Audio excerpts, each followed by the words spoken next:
Écoutez, moi je suis très heureux aujourd'hui. Je suis très heureux parce que d'abord, c'est j'allais dire un vieux projet, mais avec le Covid et puis les occupations de Mario qui voyage un petit peu partout en France et en Europe pour suivre les exploits, ou non d'ailleurs, de l'Olympique de Marseille, et ça depuis longtemps. On a pu enfin arriver à organiser cette conférence. Et puis finalement, ça tombe très bien, puisque ça correspond à la sortie de son dernier ouvrage sur les grandes finales marseillaises. Et ça vient après les grands buteurs de l'OM. Et Mario est un grand spécialiste de l'histoire de l'OM, puisque l'histoire de l'OM, ça fait partie aussi de l'histoire de Marseille. Parce qu'au-delà du sport, sociologiquement et humainement, je dirais familialement aussi, hein, on en sait quelque chose, Mario, ça représentait et ça représente toujours beaucoup pour beaucoup de Marseillais.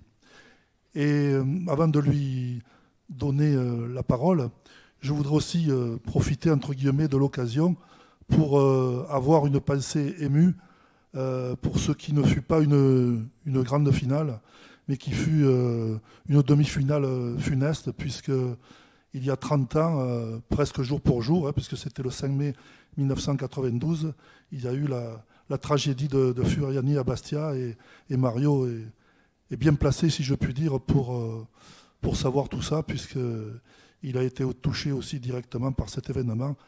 Alors, puisque nous allons évoquer le sport qui est un merveilleux domaine, une très belle passion. Espérons que cette passion, elle ne donnera plus jamais lieu à ce genre d'événements tragiques. Voilà. Alors on va quand même être beaucoup plus positif, et puis on va écouter Mario pour évoquer l'OM, son histoire et ses grandes finales. Merci. Merci Alain. Alors après-demain, l'Olympique de Marseille disputera contre Feyenoord Rotterdam la demi-finale retour de la Ligue Europa Conférence, la dernière née des Coupes d'Europe de football. Nous sommes donc totalement dans l'actualité, et c'est finalement la preuve que vieux Marseille, c'est éternel. La preuve que l'OM en incarne une forme de permanence. Vieux Marseille, comme le comité, qui m'a donc invité à tenir cette conférence, qui n'est pas Ligue Europa Conférence, mais c'est une heureuse coïncidence, en plus ça rime. Et qu'on ne nous fasse pas un procès en sorcellerie, là, Alain nous a expliqué, il m'avait contacté début 2020 pour parler de l'OM, Covid, confinement, report, rebelote à l'automne, Covid, report. Et alors, entre-temps, j'ai profité du confinement pour m'atteler sérieusement à un projet auquel je pensais déjà, les grandes finales de l'OM. Donc Alain vous l'a expliqué, en 2018, je vais sortir un livre sur les grands buteurs du club, préfacé par Josip Skoblar et Jean-Pierre Papin. Et j'ai donc songé aux grandes finales, parce que ce sont les moments de gloire de ce club. Donc en janvier dernier, quand Alain de Michelis m'a contacté pour venir m'exprimer en ce 3 mai, il ne se doutait pas que mon livre sur les grandes finales allait sortir moins d'un mois plus tôt. J'ai répondu que ça tombait très bien, mais ni les uns ni les autres, nous ne pouvions imaginer que cela correspondrait aussi avec une demi-finale européenne et la possibilité pour l'OM d'aller disputer une 6e finale, soit potentiellement un chapitre ajouté à mon livre, ce qui est compliqué. Bon. OM Feyenoord demain au Vélodrome, c'est donc à la fois un événement européen, parce que le standing des demi-finales de cette Ligue Conférence est plus élevé que prévu, avec l'OM, la Roma, Leicester et Feyenoord. Un événement français, parce que l'OM est le dernier club de notre pays encore qualifié sur la scène européenne, parce que le Real Madrid nous a fait ce petit plaisir d'éliminer le PSG en 8e de finale, mais chut, on va dire non, chut. Donc il reste l'OM. L'OM en lice pour disputer sa 6e finale de Coupe d'Europe, alors que PSG en a joué 3, Reims et Monaco 2, Bastia et Bordeaux 1. Alors, c'est pas joué d'avance, hein, l'OM n'est pas encore en finale, donc je n'ai pas encore l'obligation d'ajouter un chapitre. Et c'est une leçon de l'histoire, ça n'est jamais joué d'avance, même si les leçons, l'histoire, ne les retient pas toujours, y compris dans le football. Et là, je ne parle pas des demi-finales dans ce livre, des demi-finales, des échecs en demi, hein, parce que les presque grandes finales de l'OM, ça ne faisait pas un bon titre, donc je me suis contenté des vraies finales. Pourquoi les finales ? Parce qu'une finale, ce n'est pas seulement 90 minutes de jeu. Ce sont aussi les semaines qui précèdent. Et on en parlait tout à l'heure avec Alain de Michelis. Nous avons vécu in situ, là, ensemble, pas ensemble, mais la même finale, tous les deux pour la première fois, 1969, OM Bordeaux. Et alors lui, il avait peur que ses parents ne veuillent pas le laisser partir à Paris. Bon, finalement, ça s'est bien passé. Moi, c'est le contraire. C'est mes parents qui voulaient absolument m'amener à Paris pour voir la finale de l'OM. Et mon père, quand il était rentré du stade en demi-finale contre Angers, il était heureux. Il m'a dit, on te l'a promis, on t'amène à Paris. Donc on avait pris le train de nuit. Enfin, c'était un grand événement. Et c'est pour ça que, pour moi, une finale, c'est pas seulement un match. D'ailleurs, dans l'avant-propos de mon livre, j'essaie de l'expliquer. Finale, ça reste un mot magique, la promesse d'une joie pas toujours tenue, mais le privilège d'y être. Parce qu'une finale, c'est d'abord un voyage. En train, en avion, en voiture, à Paris, ou en des lieux improbables comme Bari, Göteborg, Moscou, Dessines, Charpieu, ou Munich, un peu plus glorieux quand même, peut-être Tirana le 25 mai. Finale, c'est un mot qui va très bien à l'OM. 19 finales de Coupe de France. 3 de Coupe de la Ligue, dont on se moquait avant que l'OM dispute la finale, et que maintenant on regrette un peu, puisque c'est une occasion de moins de gagner quelque chose. Et 5 de Coupe d'Europe. Alors que dans mon enfance, la Coupe d'Europe, c'était un univers qui semblait tout à fait inaccessible au club marseillais. Finale de rire, finale de joie, finale de pleurs. Alors la finale de Coupe d'Europe, évidemment, mais aussi et surtout celle de Coupe de France. Parce que la première que l'OM a gagnée remonte à 1924, quasiment 100 ans. Personne n'était né. Et c'est une exception dans le football français. Parce qu'en 1924, on jouait déjà au football à Paris, à Lille, à Lyon. Mais le LOSC, l'OL, n'était pas encore créé, et encore moins le PSG. On ne savait même pas que le Qatar existait. Or, alors pourquoi vous riez chaque fois que je parle du PSG? C'est terrible ça. Vous êtes moqueur. Or, l'OM, on peut le voir dans ce livre, l'OM a disputé des finales dans toutes les décennies depuis 1924. Et même avant, puisque dans le dernier volet de ce livre, consacré aux autres trophées, que le club marseillais avait disputé une finale de Coupe de l'Union en 1919. Alors à l'époque, le professionnalisme n'existait pas. En Angleterre, le premier championnat professionnel a été créé en 1888. En France, on a attendu 1932. Donc, jusque-là, il n'y avait pas de championnat de France. Et après la Première Guerre mondiale, comme le sport se développait, on a cherché justement à faire une sorte de championnat de France amateur, dont cette Coupe de l'Union. Et alors chaque région avait son championnat de division d'honneur. Et après, les champions de chaque région se rencontraient. Et c'est ainsi qu'en 1919, l'OM est allé en finale de la Coupe de l'Union. Et alors la Fédération française de l'époque avait décidé, de manière un peu surprenante, de faire disputer cette finale au Havre, qui était l'autre finaliste. Alors qu'au départ, en toute logique, la finale devait se jouer à Paris. Mais le même jour, il y avait des rencontres entre clubs parisiens de moindre importance, et donc la Fédé avait estimé que les bouseux de province, ils n'avaient qu'à aller jouer entre eux, dans leur territoire reculé, et donc pas dans la noble capitale. Donc pour sa première finale, vous voyez la différence aujourd'hui, on monte dans un avion, et hop, on est au bout du monde. Pour sa première finale nationale, l'OM a été contraint de se taper 51 heures de voyage en train. Ouais, alors à l'époque, c'était pas le TGV, c'était pas l'Orient Express. C'était des banquettes de bois. Certains joueurs avaient même dû renoncer à aller jouer cette finale parce que ils n'étaient pas professionnels. Donc ils ne pouvaient pas lâcher leur boulot pendant une semaine pour aller taper dans un ballon en Normandie. Donc, regardez l'histoire du foot, finalement, c'est un petit peu regarder aussi l'histoire de notre siècle. Hein. Regardez tout ce qui se passe autour. Alors l'OM avait pris une rouste, 4-1, parce que ils étaient un petit peu fatigués, en plus l'équipe n'était pas au complet. 10 ans plus tard, ça s'appelait Championnat de France amateur, la compétition se déroulait selon le même principe, et là l'OM allait la remporter à Paris, contre un club parisien, le CA Paris, 3-2. Alors j'ai titré ce chapitre « À jamais les derniers », en référence au fameux « À jamais les premiers », parce que l'OM a été le premier club français à gagner la Coupe d'Europe, et là j'ai « À jamais les derniers » parce que ça a été le dernier Championnat de France amateur. Après, en 1932, on est passé au professionnalisme et tout a changé. Et l'un des charmes, justement, de mes recherches dans des vieux journaux, auprès de témoins, mais bon, pour ces années-là, je n'ai pas de témoins directs parce que malheureusement, il n'y en a plus de vivants. Mais l'un des charmes, c'est de pouvoir constater à quel point le football était différent. Alors, je ne parle même pas des moyens de diffusion, parce qu'à l'époque, il n'y avait pas de télé, il n'y avait pas de réseaux sociaux, et à la radio, c'était balbutiant. Donc, alors, je ne parle même pas des équipements, des terrains, des ballons, mais le règlement. Aujourd'hui, chaque club, chaque équipe a 20 joueurs sur la feuille de match. Et l'entraîneur peut procéder à 5 remplacements. On appelle ça le coaching. Parce qu'en sport, utiliser des mots anglais, ça a toujours donné l'impression qu'on était plus intelligent. Et il n'y a pas qu'en France, d'ailleurs. Hein, parce que, par exemple, en France, on dit penalty. En Italie, on dit rigore. Et pourtant, les Italiens, alors que nous, on appelle l'entraîneur entraîneur, les Italiens, ils disent il mister. C'est le mister. Donc, on aime bien utiliser les termes anglais. Donc, on parle de coaching. Mais alors, en 1929, il n'y a pas de coaching. Hein. Il n'y avait aucun remplacement autorisé. Il a fallu attendre 1967 pour qu'il y ait un 12e homme. 3 joueurs pour avoir la jambe cassée, c'était pareil, hein, ils jouaient à 9. Et puis en 1973, on est passé au 13e homme. Et puis après, au 14, maintenant, il y a 5 remplacements. Bon. Donc, vous voyez, ça a beaucoup, beaucoup changé. Alors que maintenant, ils sont quand même dans des conditions physiques qui leur permettraient de jouer 90 minutes, ce qui à l'époque n'était pas forcément le cas.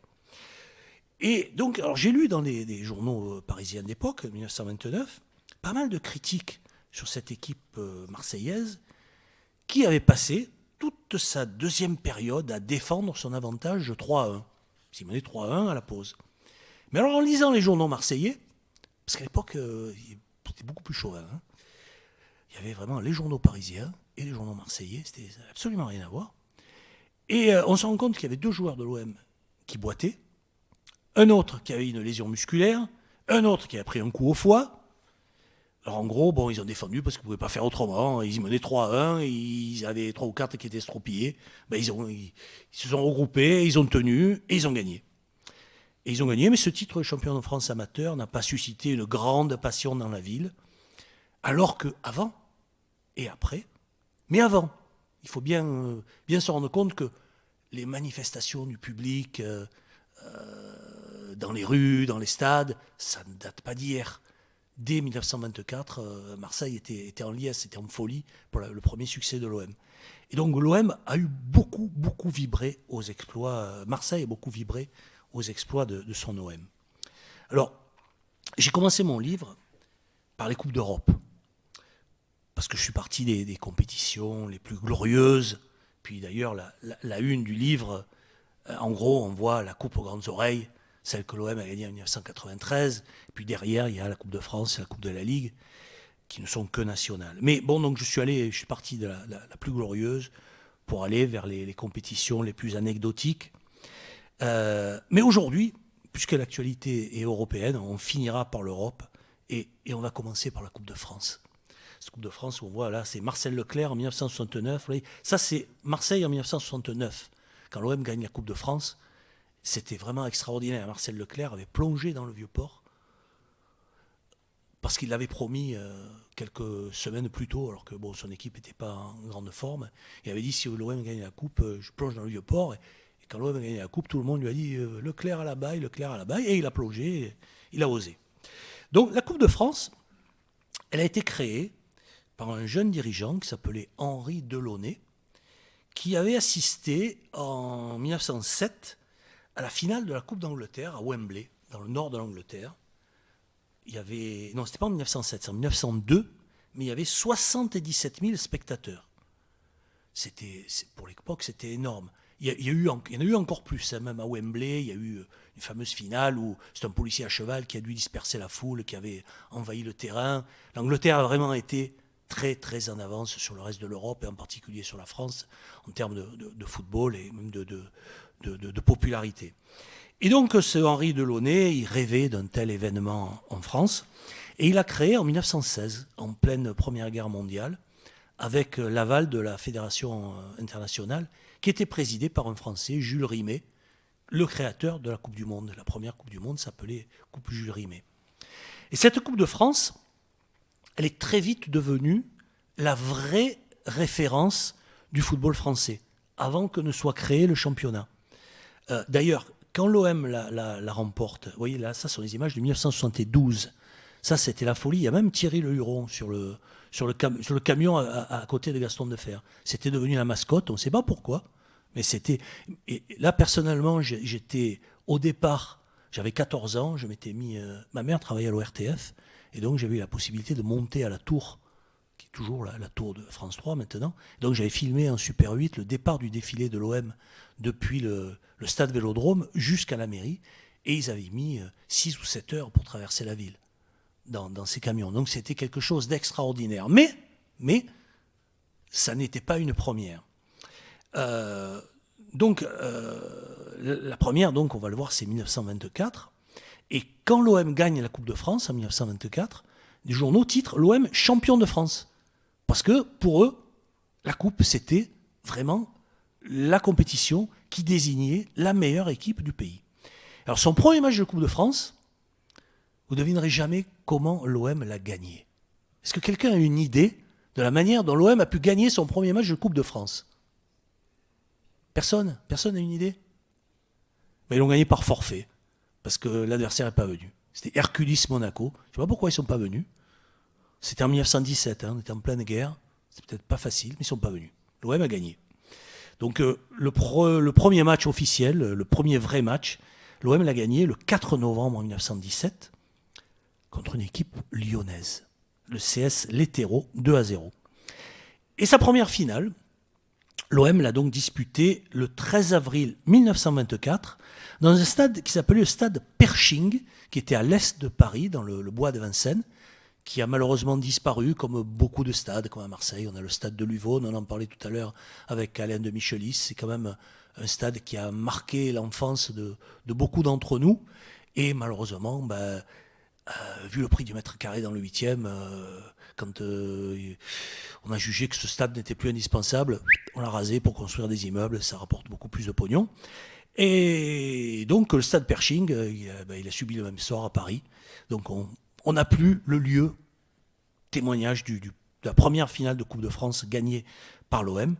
Depuis 1960, ce stade a été détruit. Et alors, une autre petite devinette, cette année-là, en 1924, devinez contre qui l'OM a gagné son premier match. Non, mais Paris, c'est pas original, non. Contre les scouts gapençais.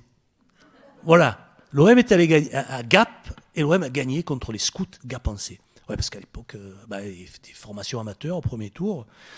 Voilà, c'est beau quand même. Hein. C'est une belle histoire. Commencer par cette année, l'année où l'OM commencera encore par les scouts gapençais, on se dira bon, cette année ils vont en finale. Bon, ça n'a plus jamais été le cas, mais ça n'a pas empêché d'en gagner d'autres. Et au tour suivant, l'OM a joué au Parc Borély. Parce qu'à l'époque, l'OM jouait au Parc Borély. Le stade de Luvaune n'était pas encore construit, et encore moins le stade Vélodrome qui a été inauguré en 1937.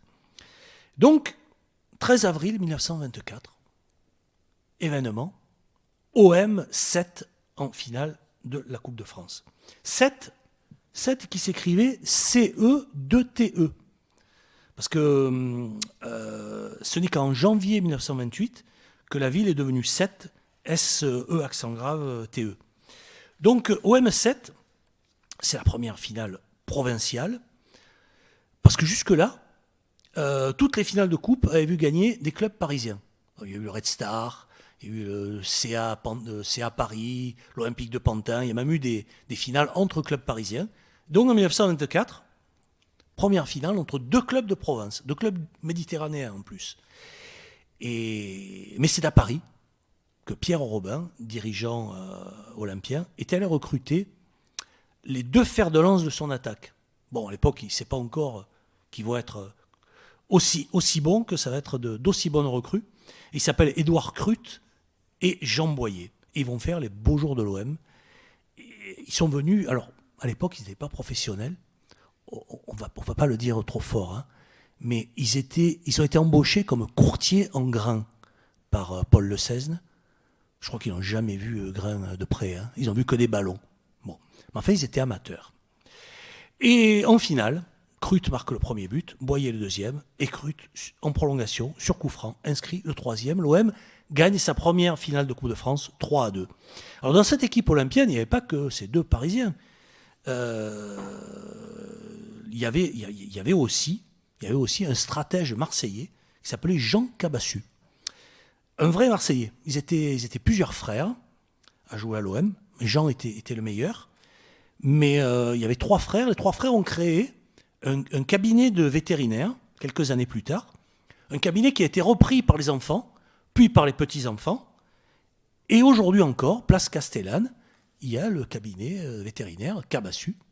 Ce sont les héritiers d'un des premiers vainqueurs de la Coupe de France avec l'OM. Et d'ailleurs, pour ce livre, j'ai rencontré Bernard Cabassu, qui est l'arrière-petit-neveu de Jean, qui m'a confié 2 photos. On les a vues, ou on va les voir là. Sur une de ces photos, c'est assez marrant. Alors ça, c'est pas ça, c'est un petit peu plus tard, ça c'est Charles Allais. Sur une des photos qu'il m'a confiées, on voit le gardien de but de l'OM qui plonge pour dégager au point devant un attaquant sétois. Et ce gardien, il s'appelle, donc le premier gardien qui a gagné la Coupe de France avec l'OM, il s'appelle Bobby de Ruymbeck. En belge, parce que c'est belge, on dirait de Ruymbeck. Voilà, ça je crois que c'est la première équipe de l'OM qui gagne la Coupe de France. Voilà, ça c'est Cabassu. Celui qui a le brassard de capitaine, là, c'est Jean Cabassu. Et la photo dont je vous parle, c'est la suivante. On voit Bobby de Ruymbeck qui dégage au point. Ils étaient 4 frères. Voilà, c'est lui. Il y avait 4 frères venus de Belgique qui jouaient à l'OM. Il y a eu Gaston, il y a eu Douglas, il y a eu Joseph et il y a eu Bobby. Et alors il y en a un qui a créé une usine de jouets à Montredon. Il y en a un autre qui ensuite a été directeur des montres Jaeger-LeCoultre. Et ils ont eu des enfants et des petits-enfants. Et le petit-fils de Bobby, c'est l'un des juges d'instruction le plus connu en France, Renaud Van Ruymbeck, du pôle contre l'anticorruption. Renaud Van Ruymbeck, bon, puisque la famille, entre-temps, avait repris l'orthographe belge de son nom. Ce qui est marquant, en 1924, c'est que c'est la ferveur que ce succès va engendrer à Marseille. Au retour, bon évidemment à l'époque ils ne rentraient pas en avion, ils rentraient en train. Au retour, les joueurs sont accueillis par des dizaines de milliers de supporters à la gare Saint-Charles. Et c'est une marée humaine qui dévale l'escalier avec les joueurs. Alors les joueurs, ils sont en costard 3 pièces, canotiers. Ils saluent les spectateurs comme ça avec les canotiers. Bon, à l'époque, le sweat à capuche, le jean troué, les tatouages, même les footeux, ils ne savent pas ce que c'est. Hein. Surprenant détail, c'est une souscription populaire lancée par 2 journaux, le Petit Marseillais et l'Auto, qui va permettre de faire fabriquer un objet d'art remis au club pour commémorer sa victoire. Vous voyez, on est loin, très loin des sommes d'argent que génère aujourd'hui le football. Et c'est Jean Boyer, donc international, qui, comme ensuite il ira à Paris disputer les Jeux Olympiques avec l'équipe de France, c'est à lui que seront remises par la fédération les médailles pour les joueurs de l'OM. Il sera chargé ensuite de les distribuer. Et c'était vraiment de l'artisanat. Hein. Alors je ne vais pas vous raconter toutes les finales, parce que rien qu'en Coupe de France, il y en a eu 19. Mais pour ça, pour tous les détails, je saurais trop vous conseiller d'acheter mon livre. Même si là-dedans, j'ai pas pu écrire tout ce que j'ai appris, et j'ai dû en couper un bon tiers, parce que sinon, le livre, il aurait fait le double de volume, et j'aurais pas eu le temps de vous le raconter. Mais en remontant le fil du temps, je ne peux pas passer sous silence certains détails, certaines anecdotes parce que les anecdotes, elles sont de moins en moins savoureuses au fil du temps, parce que le foot est devenu plus sérieux, plus professionnel. Bon, en plus, la langue de bois est devenue de rigueur. Alors que, je l'ai vu quand j'ai interrogé d'anciens joueurs, dans les années 60, 70, 80, même 90. De toute façon, en règle générale, quand ils ont arrêté de jouer, les joueurs deviennent beaucoup plus bavards, voire plus drôles, voire plus émouvants. Parce qu'il y a certaines finales où il y a des joueurs qui m'ont raconté des choses que j'ai vécues, que j'ai vues, que je savais, mais qui m'ont donné à chair de poule. Certaines m'ont même tiré un petit peu des larmes. Et c'est pour ça que j'ai demandé à Franck Sauzet de m'écrire la préface, parce qu'il m'a tellement donné à chair de poule en me racontant l'émotion qu'il avait saisie la première fois qu'il avait mis le maillot de l'OM lors d'un match amical en Allemagne à l'été 88. Il m'a raconté, bon, lui, il était supporter quand il était petit, et puis, en 88, il signe à l'OM, il est déjà international espoir, c'était vraiment un des grands espoirs du football français. Et puis, il m'a dit, avant ce match amical, il faisait chaud, je suis allé dans les toilettes, je me suis mouillé un peu le visage, et puis je me suis vu dans la glace avec le maillot de l'OM. Et c'est quand il m'a raconté ça, j'avais la chair de poule. Comme il m'a raconté qu'en 1988-89, alors qu'il venait d'arriver à Marseille, il était avec Yvan Leroux, qui lui connaissait le chemin pour aller s'entraîner à Lumini, parce qu'à l'époque, l'OM s'entraînait à Lumini, n'avait pas de centre d'entraînement. Et un jour, à un feu rouge, il y a des jeunes qui arrivent, ouvrent les portières, ils ont eu peur. Ils ont dit, les gars, on est avec vous, on vous soutient jusqu'au bout, cette année, vous faites le doublé. Et il m'a dit, tout au long de l'année, on y a pensé. Et tout au long de l'année, j'ai pensé à ces gars qui m'avaient dit, cette année, vous faites le doublé. Et effectivement, en 1989, ils ont fait le doublé. Et il y en a d'autres de souvenirs. Pascal Olmeta qui me raconte les tirs au but à Bari, Cédric Carasso, ceux de la finale de 2027. C'est vraiment très, très, très émouvant. C'est vraiment, quand ces gens les racontent eux-mêmes, j'ai essayé de le retranscrire, mais c'est vraiment très, très émouvant. Et puis il y en a d'autres qui m'ont fait rire. Et j'ai surtout été amusé par les vieux souvenirs. Une époque où, évidemment, il n'y avait pas d'attaché de presse, il n'y avait pas le terme communication, ça n'existait pas. Donc, tout ce que racontent les joueurs, c'est assez spontané. Et, par exemple, dans les années 20, donc l'OM a gagné en 1924, et puis va gagner aussi en 1926 et 1927. Et en 1926, par exemple, le gardien de but est un jeune venu d'Afrique du Nord qui s'appelle Charles Allais. J'ai rencontré son fils il y a une douzaine d'années. C'est un grand peintre marseillais, Paul Allais, qui est disparu lui-même depuis. Et donc en 1926, ce gardien, sur lequel on compte beaucoup, il est victime d'une grave intoxication alimentaire avec des coquillages lors d'un repas avec ses dirigeants. Il est malade. Pendant plusieurs mois, il reste sur le flanc, donc il ne peut pas jouer la finale de la Coupe de France. Et alors le fameux De Rimbeck, qui a gagné 2 ans auparavant, lui, il est parti en Corse travailler dans la mine de son père. Vous imaginez aujourd'hui un joueur qui gagne la coupe, 2 ans après, il va travailler dans la mine? Non. Et puis il y en a un autre, qui est un remplaçant, qui s'appelle Bastiani. Lui, il a ouvert un bar à Saint-Barnabé. Donc, il ne peut plus jouer. Comment ils vont faire? C'est un joueur de chant, qui est le fils du consul de Suisse, qui s'appelle Paul Seitz, qui a gagné la coupe en 1924 comme arrière latéral, et qui se transforme en gardien de but. Alors, dans les journaux d'époque, on dit que c'est parce qu'il aimait bien porter la casquette. Parce qu'à cette époque-là, les matchs se jouaient l'après-midi, donc il y avait du soleil, les gardiens de but, ils mettaient une casquette. Mais enfin bon, je ne pense pas que ce soit la seule raison qu'il ait fait jouer gardien de but. Et il a gagné. Il a gagné comme arrière, et il a gagné comme gardien de but. Et là encore, on tombe sur une famille qui au départ n'est pas marseillaise du tout, puisqu'ils sont suisses, et qui est devenue une vraie famille marseillaise, puisque l'arrière-petit-neveu de Paul Seitz s'appelle Jean-François Seitz, et il dirige aujourd'hui le service d'oncologie digestive de l'hôpital de la Timone. Quand vous recevez, messieurs, comme moi, le courrier vous demandant de faire le test de prévention contre le cancer du côlon, il est signé Jean-François Seitz. Il est l'homme qui mène la lutte pour la prévention du cancer du côlon. C'est l'arrière-petit-neveu d'un fameux joueur de l'OM qui a gagné comme défenseur, puis comme gardien de but. Aujourd'hui, on ne verrait pas ça. Et alors, en 1926, l'OM gagne contre Valentinier. Vous connaissez bien Valentinier, tout le monde connaît Valentinier. Vous savez où c'est? Ah, il y a quelqu'un qui sait. Voilà.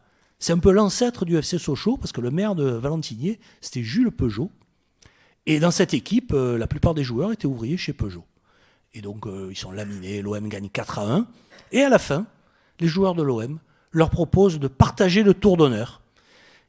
Et en cette année 1926, grande nouveauté aussi, le match est diffusé en direct sur l'antenne de la TSF Marseille.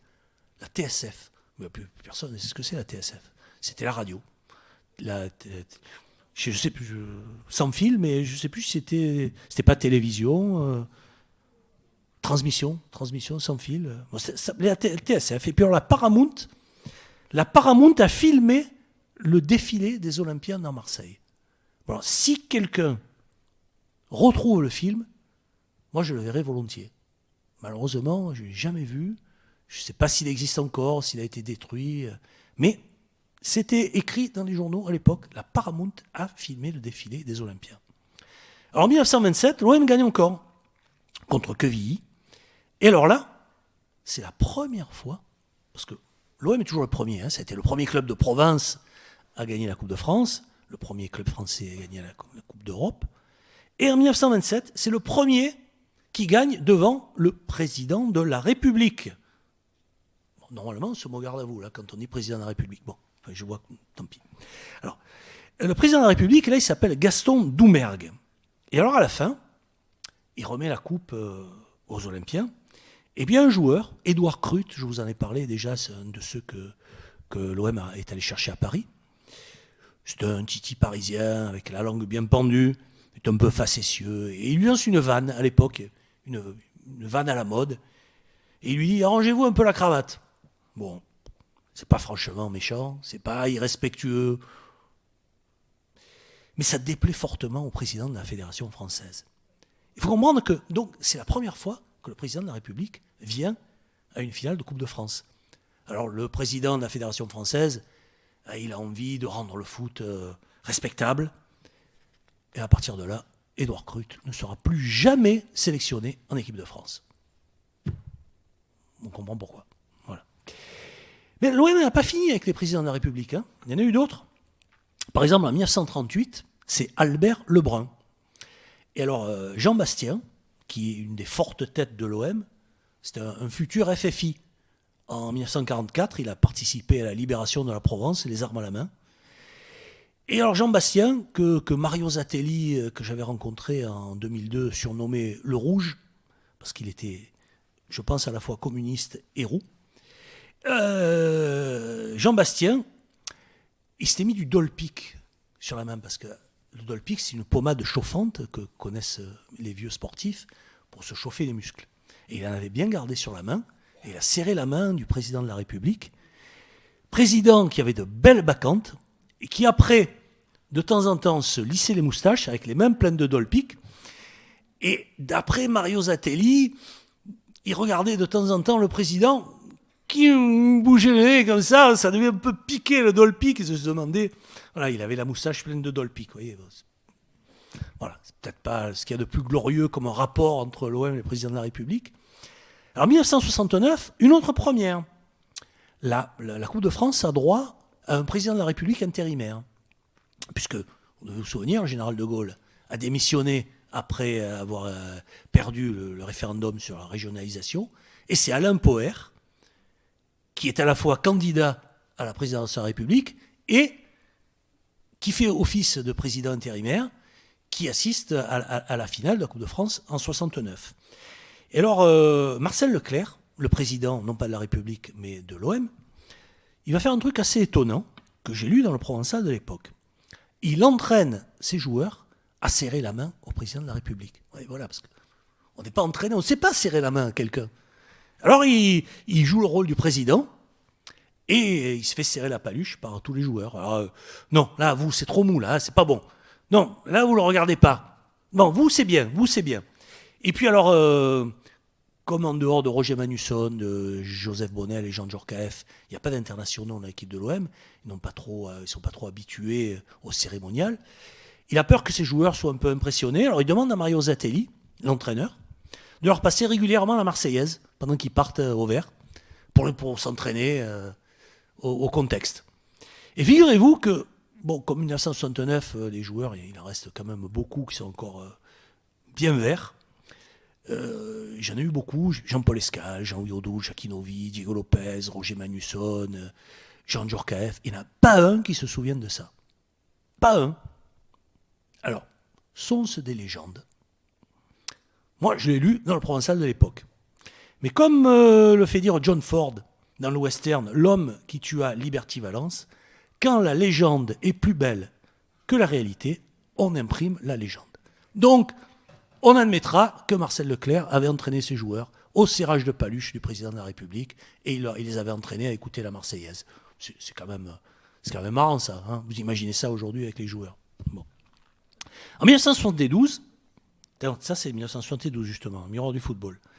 À l'occasion de la finale qui permet d'inaugurer le nouveau Parc des Princes, Marcel Leclerc, président de l'OM, demande à un autre président, donc élu en 69, Georges Pompidou, s'il est pour l'OM ou pour Bastia.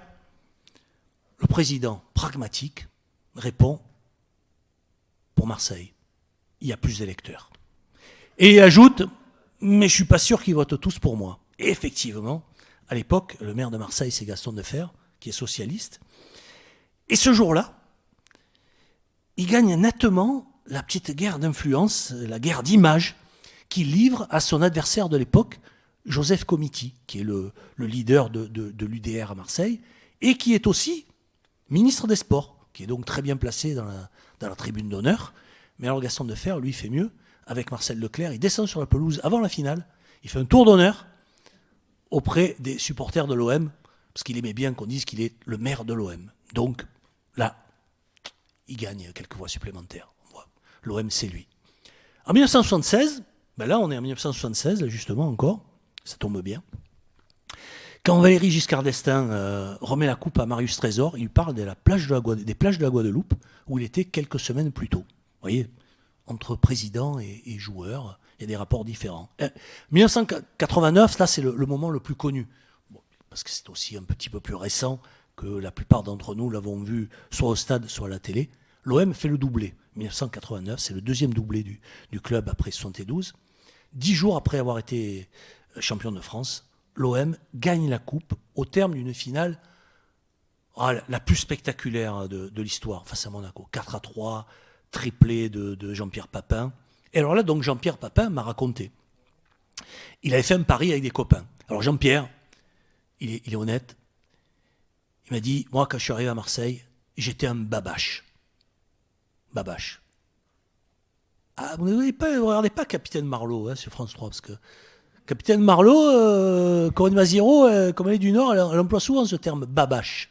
Babache. Et Jean-Pierre, comme il est du Nord, il parle de babache. Babache, ça veut dire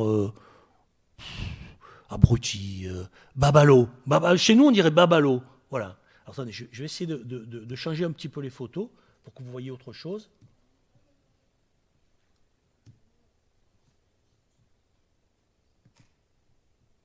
On va prendre celle-là. Et voilà. J'espère que ça va marcher. Voilà. Donc Jean-Pierre Papin, quand il est arrivé, il était un peu babache. Et depuis, il a beaucoup évolué, croyez-moi. C'est vraiment quelqu'un de bien. Et donc il me raconte qu'il fait un pari avec ses copains, comme on fait souvent dans les vestiaires de foot.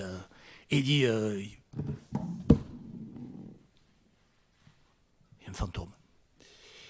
C'est peut-être un fantôme, François Mitterrand. On va rester très respectueux. Il dit, si on gagne la coupe, j'embrasse Mitterrand sur le front. Puis, quand il monte dans la tribune, là, il se rend compte que c'est quand même une grosse bêtise. Et il me raconte, il m'explique, il me dit, quand je me suis retrouvé face à François Mitterrand, il avait une telle prestance, une telle aura, que je me suis dit, non, je ne peux pas faire ça. Alors, timidement, il lui a demandé, Monsieur le Président, je peux vous faire la bise? Et François Mitterrand lui a dit, mais bien sûr. Et ils se sont embrassés. Et vous voyez, ça c'est le deuxième but de Jean-Pierre Papin en finale contre Monaco. Donc, peu après, vous allez voir le dialogue, ça c'est le but de Klaus Salofs, vous allez voir le dialogue Papin-Mitterrand et la bise de Jean-Pierre Papin à François Mitterrand. Et le plus beau, c'est que 2 ans plus tard, rebelote, finale de Coupe de France, OM Monaco. Voilà, on y est. Mais là, c'est beaucoup moins joyeux. Les Olympiens ont perdu 10 jours plus tôt la finale de la Coupe d'Europe contre l'Étoile Rouge. Ils n'ont plus d'essence. Ils sont râpés. Et ils perdent la finale. C'est un match dont on ne se souvient même pas. Chris Waddle m'a dit, je me souviens qu'on a perdu. Je me souviens pas du score, je me souviens pas qui a marqué, je me souviens de rien. Ils n'avaient plus envie, ils étaient cuits, déçus, cuits. Donc, l'OM perd, les Monégasques se voient remettre à la coupe, mais les Olympiens montent quand même à la tribune pour recevoir leur breloque. Et là, Jean-Pierre Papin me raconte que François Mitterrand le regarde et lui dit « Alors Jean-Pierre, quand tu gagnes, on s'embrasse, et quand tu perds, on s'embrasse plus ?» Et c'est lui qui a fait la bise à Jean-Pierre Papin. Et là, Jean-Pierre m'a dit, moi, ce qui m'a tué, c'est qui me tutoie, quoi. J'en revenais pas que François Mitterrand, comme ça, d'un coup, me tutoie. Voilà. Donc, alors, visiblement, François Mitterrand a beaucoup impressionné les joueurs de l'OM, parce qu'Alain Giresse, qui avait joué la finale de la Coupe en 86 avec Bordeaux, pour le plus grand malheur de l'OM, parce que c'est lui qui marque le but de la victoire, et il a rejoué en 87 sous les couleurs de l'OM contre Bordeaux. Et là, il m'a dit, quand François Mitterrand se serre la main, il lui dit, mais vous avez changé de camp, vous ? Ouais, ça a été rendu compte. Et puis Éric Dimeco, alors lui, c'est la Coupe d'Europe en 93. Éric me raconte que après la victoire de l'OM en 93, donc les joueurs ont été invités à l'Élysée. Et là, François Mitterrand, les joueurs étaient alignés, étaient en rang d'oignon. Et à chaque joueur, sans la moindre note manuscrite, François Mitterrand a dit un petit mot, personnalisé. Eric m'a dit, bon, j'ai pas entendu ce qu'il avait dit au bout de la file, mais ce qui était juste avant moi, juste après moi, il y avait vraiment un petit mot personnalisé. Et lui, moi, il m'a parlé de Robion, où je suis né, du Luberon. Il m'a dit que Georges Marchais avait une maison pas loin. Il m'a dit, j'ai été sidéré par l'esprit de cet homme qui, sans la moindre note, a dit des choses très pertinentes à tout le monde. Voilà. Alors enfin, dernière petite digression, on nous soulignait, modernisme oblige qu'en 2018, Emmanuel Macron avait tweeté son admiration et son soutien à l'OM avant la finale de Ligue Europa contre l'Atlético Madrid.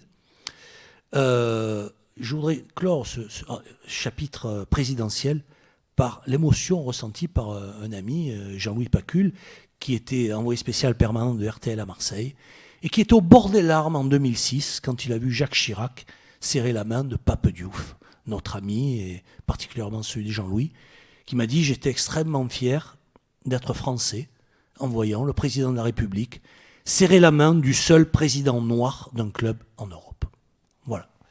Alors j'espère que ce chapitre des présidents n'est pas fini, que le 25 mai, un photographe bien introduit pourra faire le même type de photo que celle qu'on a vue en 2018 quand Emmanuel Macron avait brandi le point victorieux dans la finale de la Coupe du Monde à Moscou, de l'équipe de France, et comme il est un supporter assumé de l'OM, on peut espérer qu'il ira à Tirana soutenir l'OM, et si l'OM y est, bien évidemment, on le saura après-demain. Alors, c'est l'occasion de sauter du chapitre français au chapitre européen, même si dans les grandes finales de Marseille, je reviens en détail sur toutes les autres finales de Coupe de France, gagnées ou perdues. Et je vous recommande particulièrement celle de 1954, j'en parlais tout à l'heure avec quelqu'un, parce que ce jour-là, les joueurs de l'OM sont arrivés en retard à cause des embouteillages et ils ont perdu certainement à cause de ça. Mais la Coupe d'Europe, c'est particulier, parce que dans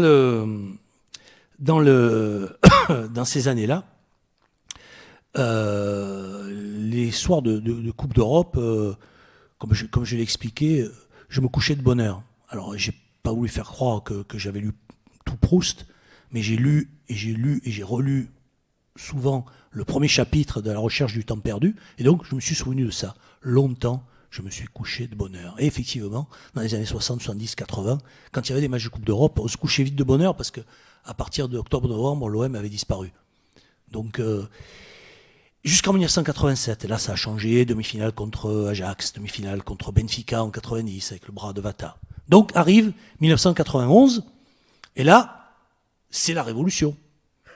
La double confrontation contre Milan, le succès au Vélodrome avec le but, la volée de Chris Waddle, les pylônes qui s'éteignent, se rallument, les Italiens qui veulent partir, parce qu'ils ont Berlusconi, ils croient qu'il va leur gagner le match. Bon, ce jour-là, l'OM entre dans la cour des grands.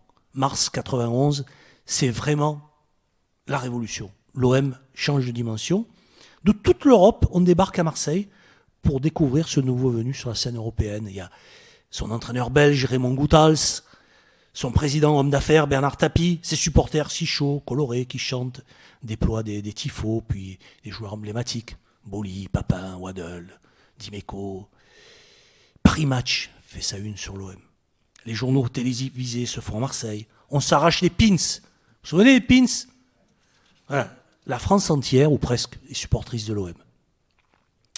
Et... j'ai une petite embrouille là. Voilà. Je pense que cette équipe de 91 a fait beaucoup pour l'image de la ville, parce qu'elle suscitait la sympathie, elle dégageait des ondes positives. Alors évidemment, en 91, l'OM a perdu au tir au but, alors que pour la seule fois de son histoire, vous vous souvenez ça aussi, le disque Bolly Waddle. Chris Waddle m'a dit lui-même, c'était une merde, mais bon, c'était sympa. Et les pins, voilà, les pins, ça valait cher à l'époque. Hein. Moi j'ai un copain, une fois il est allé dans un bar avec un pins, et on lui a proposé 500 francs, il n'avait pas voulu, il était bête. Hein. Dans le pins, il dort dans un tiroir. Hein. Mais donc voilà. Et donc l'OM était favori. C'est la seule fois qu'une équipe française a été favorite en finale de Coupe d'Europe. Hein. Mais l'OM a perdu. Et alors il reste là la tristesse qui se dégage de ces témoignages, mais et puis des heures de discussion pour savoir s'il fallait aligner Stojkovic, jouer comme ceci, comme cela. Bon, c'est ça le foot. Hein. Ce sont les discussions. Ce sont les discussions. Mais les Milanais aussi, ils doivent discuter. Parce que mettez-vous dans leur peau en 93. Ils ont largement dominé la finale. Mais ils étaient favoris. Mais leur entraîneur, Capello, a choisi de faire jouer Massaro plutôt que Papin ou Goulit. Et Massaro, il avait les pieds carrés. Et puis il y avait Barthez, qui a été extraordinaire. Et puis il y a eu Basile Boli, qui voulait sortir parce qu'il souffrait d'un genou. Mais il a marqué juste avant la mi-temps, un but devenu historique. Seule occasion de l'OM dans ce match. Voilà comment il y a eu la finale suprême, celle du 26 mai 93, dont nous fêterons les 30 ans l'an prochain. 30 ans, ça fait partie du vieux Marseille. Bon, pour une ville de plus de 2600 ans, c'est un peu court. Hein. Mais bon, 93, c'était hier et pour beaucoup, c'est très loin. Mais je crois que ces finales, même perdues, elles restent des grands moments. Parfois douloureux, parce que bon, il y a eu 1999, et là c'est pareil, on se dit s'il y avait eu un tel et un tel qui étaient blessés ou suspendus, peut-être que ça aurait été différent. En 2004, on se dit si Barthez n'avait pas été expulsé, on se dit si Drogba n'avait pas été blessé. Il y a toujours des regrets dans une finale. Et dans ce livre, j'ai essayé de le faire ressortir. Il y en a plein que l'OM a gagné, qu'il n'aurait peut-être pas dû gagner. Il y en a plein que, ça c'est le billet de Munich 93. Il est beau ce billet, hein. C'est le billet de la finale du 26 mai 93. C'est mon bien, ça. C'est à moi, ça. Et voilà, cette finale. Il y en a eu que l'OM a perdu et n'aurait pas dû perdre parce qu'il y a un but marqué sur hors-jeu ou un but refusé en 1934, figurez-vous, qu'il y a un but égalisateur qui a été refusé à l'OM pour un hors-jeu d'un joueur qui se faisait soigner de l'autre côté du terrain. Mais il n'y avait pas la VAR à l'époque. Mais bon. Alors après, quand vous parlez à un Sétois, parce que c'est 7 qui avait gagné, il va vous dire non, mais il y en avait un autre, celui qui a marqué aussi, il était hors-jeu, peut-être. En 1940 aussi, il y a des témoignages qui disent que les buts parisiens étaient hors jeu.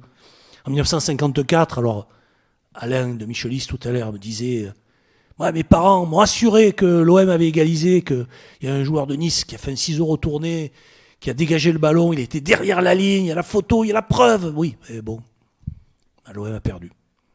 En 2007 aussi, l'OM a perdu au tir au but. Bon, et puis à côté de ça, il y a eu des victoires. Il y a eu des grands souvenirs. Et puis, on se dit que demain, il y aura peut-être une autre finale. On espère tous vivre une finale qui devienne historique. En attendant, il y en a eu tellement qui peuvent donner du plaisir à les évoquer, du plaisir pour ceux qui les ont vécus en direct dans les stades, du plaisir pour ceux qui pourront les lire dans mon livre. Parfois, on peut en retrouver sur Internet. Moi, j'ai revu le résumé de la finale de 1943. Vous le trouvez, vous faites sur Internet, tapez INA, sur le site de l'INA, finale de Coupe de France. Et là, vous voyez, et vous entendez la voix du speaker d'époque, et vous voyez les images, et vous l'entendez dire « Et Aznar marque le premier but pour Marseille et il troue les filets !» Et c'est vrai. Non, mais c'est vrai. On le voit, le ballon transperce les filets. Et non, c'est pas la peine de sourire, c'est la vérité. Bon, après, Manu Aznar a dit, oui, c'était des filets de guerre. Hein. À l'époque, bon, il mettait ce qu'il pouvait. Mais il a vraiment troué les filets. Vous revoyez les images, la finale de 1972, le festival de Manusson. Donc, ces finales, pour moi, pourquoi avoir parlé des finales ? Parce que ce sont des moments uniques, des moments où un titre de champion de France, c'est la consécration de la meilleure équipe de l'année. Parce que c'est la régularité qui permet d'être champion. Mais une finale, tout se passe. Il y a une unité, comme dans le théâtre classique, il y a unité de lieu, unité de temps. On passe du bonheur au malheur, de la tristesse à la joie, et tout le monde le partage. Donc j'espère que nous aurons encore l'occasion de vivre des finales, ce qui me donnera peut-être l'occasion d'écrire d'autres chapitres, peut-être le 25 mai, mais bon, nous sommes encore suffisamment jeunes pour en vivre encore des dizaines de finales, parce qu'une finale, ça donne beaucoup d'émotions. Voilà. On l'a. C'est pas beau, ça ? Les unes des journaux du 27 mai 1993. Vous avez vu le Provençal, vous avez vu, oui, Libération. Voilà. Maintenant, il y a un micro. Si des gens veulent me poser des questions, alors je précise, je ne suis pas Madame Soleil, donc ne me demandez pas quel va être le résultat du prochain match. Voilà. Mais des questions sur ces finales, sur toutes ces belles histoires, sur Raymond Goethals, le vieux coach, dont le fils Guy m'a envoyé la photo que vous avez peut-être vue en haut à l'entrée. On voit une photo de tous les joueurs de l'OM avec François Mitterrand à l'Élysée, dans les jardins à l'Élysée en 1993. Ça m'a été envoyé par le fils de Raymond Goethals. J'ai une question. Oui, bonsoir. Comment vous expliquez qu'on ne trouve jamais de photos de l'équipe gagnante de 93 ? Rarement, hein. Enfin, moi, je n'en ai jamais vu. Si, il y en a. Ah bon ? Il y en a, oui.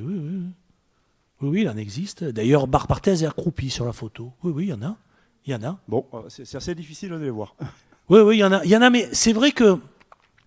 Alors, c'est Diego Lopez, finaliste de la Coupe de France en 1969 avec l'OM, me racontait qu'il avait été très marqué en 1969 par le fait qu'il y avait ce cérémonial où chaque année, les deux équipes se faisaient photographier au même endroit, dans le même cadre, avec le ballon de la finale et tout. Et avant, les joueurs se positionnaient, les défenseurs ils étaient debout en haut, les attaquants étaient accroupis. Ça s'est perdu. Et avant un match, les deux équipes posaient longuement pour les photographes, pour la postérité. Maintenant, ils s'accroupissent même pas. Ils sont un peu juste devant les uns devant les autres. Et puis hop, ils repartent. Et donc les photos des photos d'équipe sont de plus en plus rares. Et c'est vrai que c'est dommage parce que, vous voyez, ça par exemple, finale 99, ça permet de voir qui jouait pas malheureusement aussi. Mais voilà, il y a des joueurs qui sont là, qui posent. Mais celle de 80, là, ça c'est l'erreur de Laurent Blanc qui amène le premier but de Parme. Mauvais souvenir. Mais bon, indispensable parce que c'est un moment clé de cette finale. Alors, d'autres questions ? Oui ? Quelqu'un a le micro ? Oui, bonsoir, merci pour bonjour, la conférence. Je vous en prie. Vous parliez de la tension qui précède en fait une finale. Est-ce pas que la tension, la joie, parce que c'est beaucoup de joie. Hein. On se dit, je vais aller voir la finale. Avec qui, comment, avec des copains, avec la famille. Je vais voyager. C'est pas que de l'attention. Pour les joueurs, oui, c'est de l'attention. Il y a de l'excitation en fait il y a de aussi. l'excitation. Mais est-ce qu'aujourd'hui, en tant que journaliste quelque part, le fait que tout soit géré aseptisé par des responsables communication des clubs, qui a moins d'accès aux joueurs. Vous vivez ça avec moins d'excitation quelque part parce que vous êtes plus éloigné de cette proximité des joueurs et de l'événement, ou finalement vous vivez ça avec la même excitation et impatience? Je ne revivrai jamais la même excitation qu'en 1969, quand j'avais 11 ans et que mon père m'a dit on t'amène à la finale. Là, c'était extraordinaire.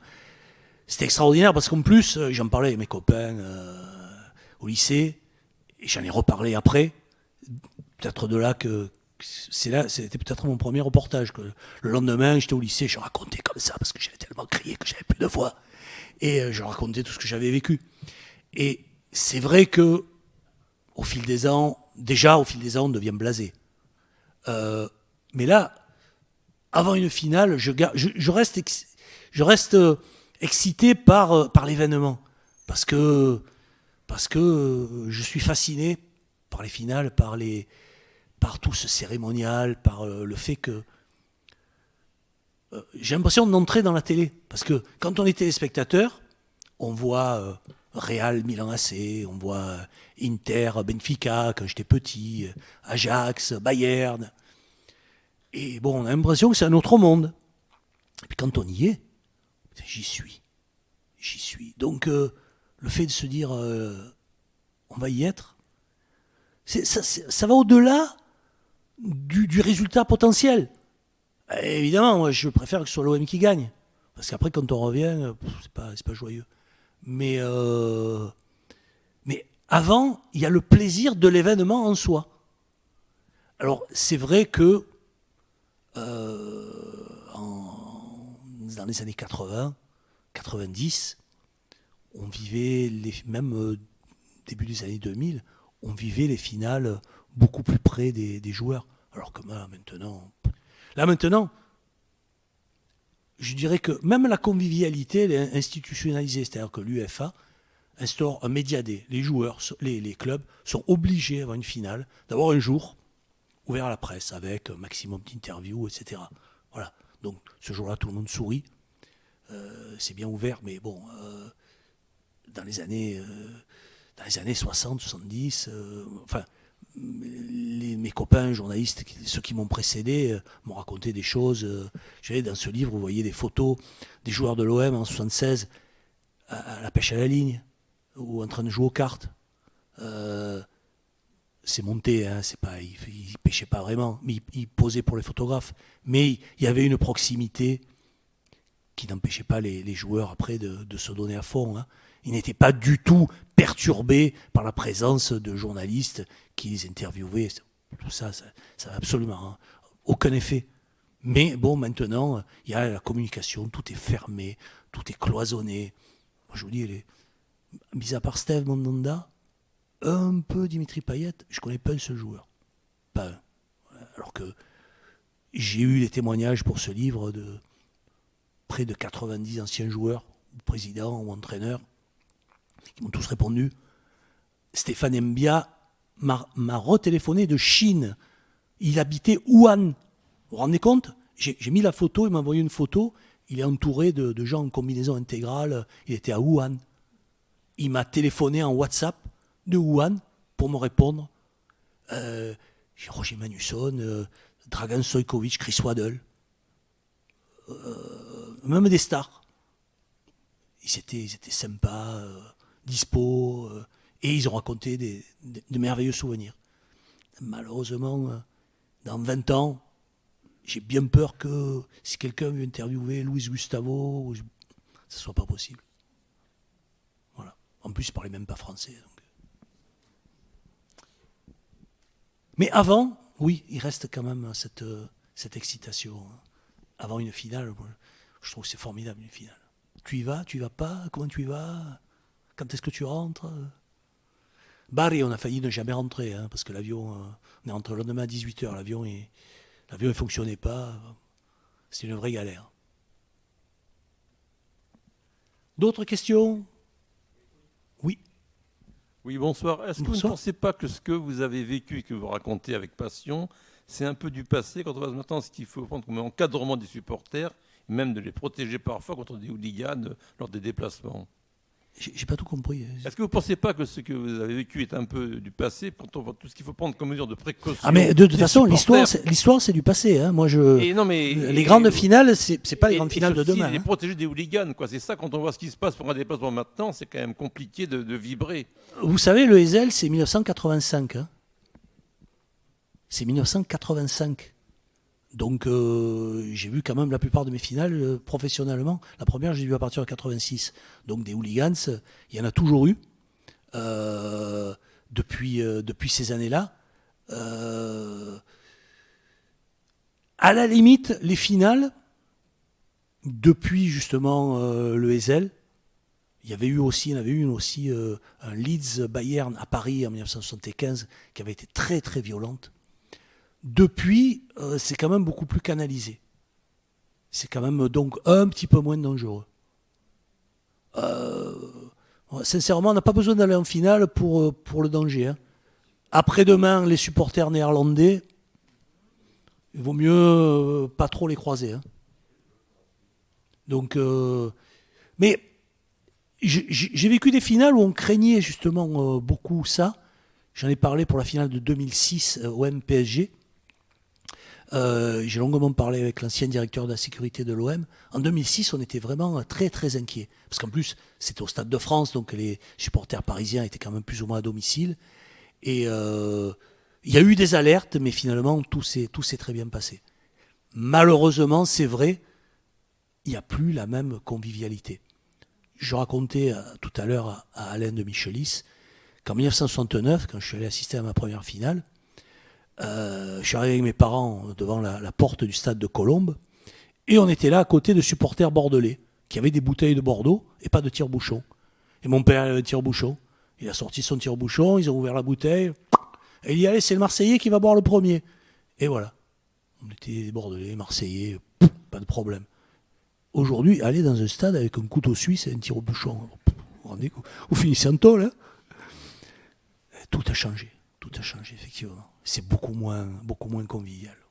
Même 93 à Milan, à Munich du moins, la finale OM-Milan, je me souviens d'être dans un resto, comme ça, il y avait des supporters de l'OM, sont entrés, une bonne dizaine de supporters milanais, ils se sont regardés, ils se sont toisés, ils ont sorti les drapeaux, ils ont chanté, et ils se sont salués, et chacun allait manger de son côté. Tout s'est très bien passé. Tant que ça se passe comme ça, c'est merveilleux. Mais c'est vrai qu'on peut toujours avoir peur, même si, je vous dis, les finales sont tellement contrôlées, il y a un contingent limité de places pour chaque supporter. Donc, mais c'est plus pareil, effectivement. Justement, pour parler de la proximité là, des joueurs, plutôt des supporters entre eux, la semaine dernière, contre Rotterdam, il me semble avoir vu une écharpe que portaient les Hollandais, avec la moitié c'était l'écharpe de l'OM et la moitié c'était l'écharpe de leur club. Bah ça c'est du commerce, hein. Il y en a qui vendent oui, dans tous les stades. Dans tous les stades, vous avez des écharpes avec les couleurs des quand même un signe deux qui est pays, dégagé, des deux quoi, clubs. Tant mieux. Voilà, mieux, c'est pour ça que j'espère que demain ça va bien se passer. Bah, tant mieux. Parce que vous savez, j'étais à Salonique le 14 avril. Là. Quand vous voyez arriver bon, comme il n'y avait pas de supporters de l'OM, il n'y avait que des supporters de Salonique, ils étaient tous tout en noir. J'avais l'impression d'être dans les années 20 en Italie, hein, quand même. C'est pas très joyeux. Mais bon, quand il y a de la joie, du partage, c'est merveilleux. Merveilleux. Oui. Il y a les victoires de l'OM, il y a aussi les défaites. Bon, ne parlons pas de elles sont plus nombreuses, malheureusement. Celle de 1954, avec le car qui est arrivé en retard à cause des embouteillages. Et il n'y avait pas d'escorte. Oui, Ça fait partie des différences aujourd'hui. Vous voyez le quart d'une équipe qui arrive, c'est plein de motards, de gyrophares, tout le monde doit se pousser, ils écraseraient tout le monde. Hein. Là, à l'époque, effectivement, vous avez raison de le souligner, parce que, bon, monsieur, son papa était dirigeant de l'OM à l'époque, donc il l'a vécu de près. En 1954, quand le quart de l'OM arrive au stade, comme il était pris des embouteillages, ils sont à 10 minutes, un quart d'heure du coup d'envoi. Donc, ils n'ont pas le temps de s'échauffer. Et au bout de 10 minutes, Nice mène 2-0. Si l'OM était arrivé à temps, peut-être qu'ils auraient gagné la finale. Voilà. Et il y a une autre défaite, c'est celle de 1940. Alors Ouais. c'est peut-être un peu spécialisé, mais en 1940, on est à 10 jours de l'invasion de Exactement. la France par l'Allemagne. Il n'y a pas d'équipe de l'OM. En fait, ce sont des joueurs qui faisaient leur service militaire d'un côté et de l'autre, qui sont rassemblés, mais ils n'avaient plus l'habitude de jouer ensemble depuis longtemps. Est-ce que ce ne serait pas une raison de leur défaite? Et j'ajouterai une petite question annexe. Est-ce que l'OM n'aurait pas eu raison à ce moment-là d'avoir dans son équipe Ben Bella, qui était à Marseille, le futur président de l'Algérie, et qui, d'après les journaux de l'époque, était quelqu'un qui jouait très très bien au football? Alors, j'avais eu en 2001, donc avant le premier France-Algérie de l'histoire, j'avais eu Mohamed Ben Bella au téléphone. Il vivait en Suisse à l'époque. Parce qu'il faut expliquer que, donc, comme monsieur vient de le dire, il avait fait son service militaire à Marseille. Il jouait dans un OCA Gombertois, je crois, avec des joueurs qui étaient à l'OM. Et donc, c'est eux qui l'ont fait signer à l'OM. Et un jour, lors d'un match contre Antibes, il a même marqué un but. Bon, et puis, comme il me l'a expliqué, la politique l'a happé, et puis il est reparti. Donc, je ne sais même pas s'il était encore à Marseille au moment de la finale. Mais c'est vrai que cette finale de 1940, elle est très particulière, parce que l'équipe qui joue en quart, en demi-finale, c'est pas tout à fait la même qu'en finale, parce que beaucoup de joueurs étaient mobilisés. Et certains ont pu revenir pour la finale, mais ils n'avaient plus joué depuis un moment. D'autres non. D'après les témoignages que j'ai pu lire, parce que je me suis beaucoup nourri des journaux ultérieurs, c'est-à-dire que, par exemple, avant la finale de 1969 ou la finale de 1954, les confrères avaient interviewé des joueurs qui avaient disputé des finales 10 ans, 15 ans auparavant, qui donc racontaient leurs souvenirs.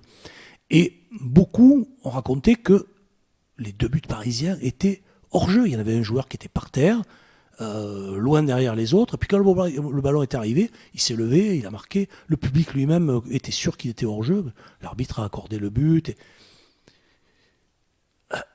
Vous savez, on était quand même... Quand tout à l'heure je parlais des filets de guerre, quand Aznar a trouvé les filets, c'était des filets de guerre, il faut bien resituer les choses dans leur contexte. Vous l'avez dit, on est à 10 jours du début de la guerre, comme en 1943, quand l'OM gagne la Coupe de France.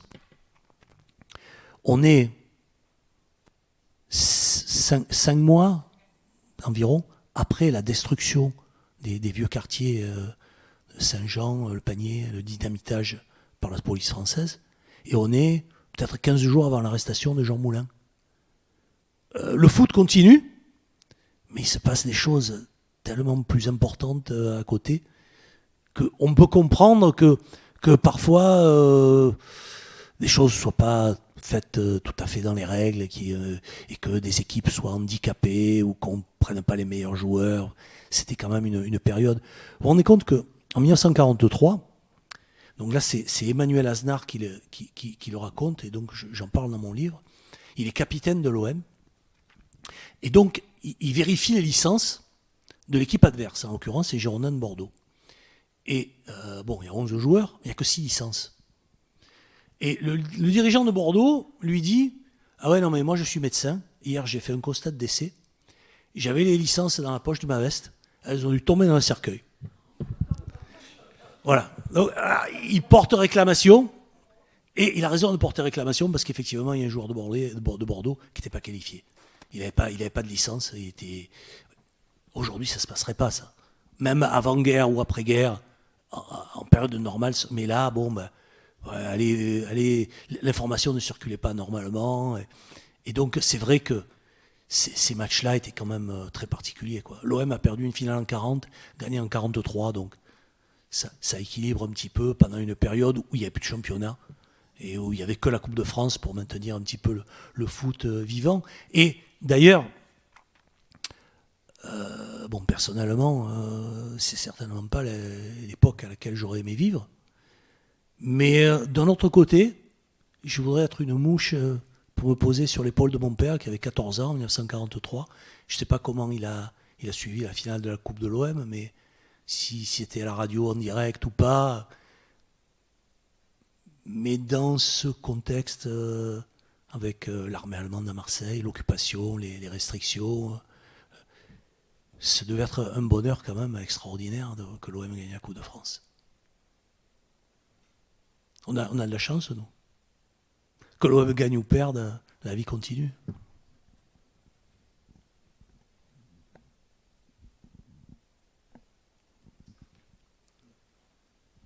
Alain, une question. Pas forcément de questions, mais moi j'ai beaucoup apprécié ta présentation parce que C'est très gentil. ça peut intéresser bien sûr les férus de football et de l'OM en particulier. Hein. On peut discuter sur tel ou tel événement, tel ou tel but, notamment en 72. Moi je le revois souvent sur Internet, le but de Josip sur un travail extraordinaire de Roger Manusson qui est un phénomène, quoi. Ce qu'il fait sur ce but-là, c'est plus que du football, quoi. C'est de l'art, c'est un funambule qui Tu as raison. intervient. Souvent, c'est de l'art. Voilà. Et ce que j'ai beaucoup apprécié, c'est d'arriver à situer quand même toutes ces finales et toute cette vie sportive dans la vie tout court de Marseille. Et ce que moi je regrette un peu, bien sûr, mais ça c'est l'époque qui a évolué, c'est que bien sûr il y a toujours le public, les spectateurs, même si c'est un peu différent. Moi j'ai le souvenir nostalgique de tout petit, après les matchs, on allait se retrouver avec mon père sur la place de Rome, devant le Cortès, où les spectateurs ou des supporters venaient refaire le match, quoi. Et il n'y avait pas les réseaux sociaux, il n'y avait pas la radio, la télé comme maintenant, et étaient affichés sur un grand panneau, une ardoise, les résultats de la journée sportive, et tout le monde discutait tout ça. Mais surtout, ce qui était vraiment super, quoi. Et sur le plan humain, c'était phénoménal. C'est l'intégration des joueurs dans la ville. Tu nous as parlé de la famille Cabassu, la dynastie, de Seitz, tout ça. Et puis il y a eu... Et Aznar aussi. Il y a eu Aznar. Aznar, Bruin. qui était- J'ai rencontré le Brunner. fils Bruin. Bon, Ferdi Bruin, c'est un Suisse, c'est une famille suisse qui arrive à Marseille dans les années 30. Ferdi Bruin devient après capitaine de l'OM. Il est international suisse. Il joue la Coupe du Monde avec la Suisse. Et puis il devient Marseillais. Ça devient une grande famille marseillaise. Les chemises Bruin. Après, la marque Fil à Fil. Fil à Fil, ils ont eu des magasins à Marseille, à New York. C'est devenu une grande famille marseillaise. Et le fils de Ferdi Bruin, Claude Bruin, me racontait que très souvent, dans les années suivantes, dans les années 50, 60, son père croisait Manu Aznar, avec qui il avait joué, qui lui-même avait un magasin de chaussures, Aznar. Je ne sais plus si c'était rue de Rome ou rue Saint-Fé. Moi, quand j'étais petit, mes parents, je passais devant Aznar. Je me dis, si j'achète des chaussures chez Aznar, peut-être que je vais avoir le pied comme lui, quoi. Et parfois, ils se croisaient en allant à la banque, quoi. C'était des familles devenues des grandes familles marseillaises par l'OM. Oui, il y avait les Robin, les Dar, les Scotty. Donc tout ça, ça Oui, faisait, Scotty ça faisait aussi, l'unité, magasin. dans la ville, quoi. Alors, si quand même une question, bon, tu nous as affirmé que Aznar avait trouvé les filets. Bon, est-ce que c'est vrai que Kohut, lui, le Hongrois, il a fait reculer, parce qu'il avait un shoot tellement puissant, il a fait reculer la maison du gardien au stade de Livonne. Mais c'est vrai. Alors ça, on le retrouve dans mon livre sur les grands buteurs, dont Vili Kohut faisait partie. C'est vrai qu'on dit qu'il tirait tellement fort. Au stade de Livonne, il y avait la maison du gardien qui était derrière les buts, qu'il l'a fait reculer de plusieurs mètres. Mais alors là, je vous répète le western, l'homme qui tua Liberty Valence. Quand la légende est plus belle que la réalité, on imprime la légende. Donc oui, Vili Kohut a fait reculer la maison du gardien d'une dizaine de mètres. Voilà.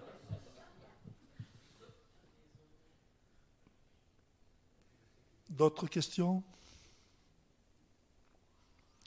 Donc, merci Mario. Et on va se jeter, enfin moi le premier, sur le dernier bouquet. Voilà, Il y a déjà Madame Champé qui a des béquilles, ne te jette pas, viens tranquillement. Encore une fois, merci beaucoup. Mais c'est moi qui te remercie. Merci à tous. Merci beaucoup.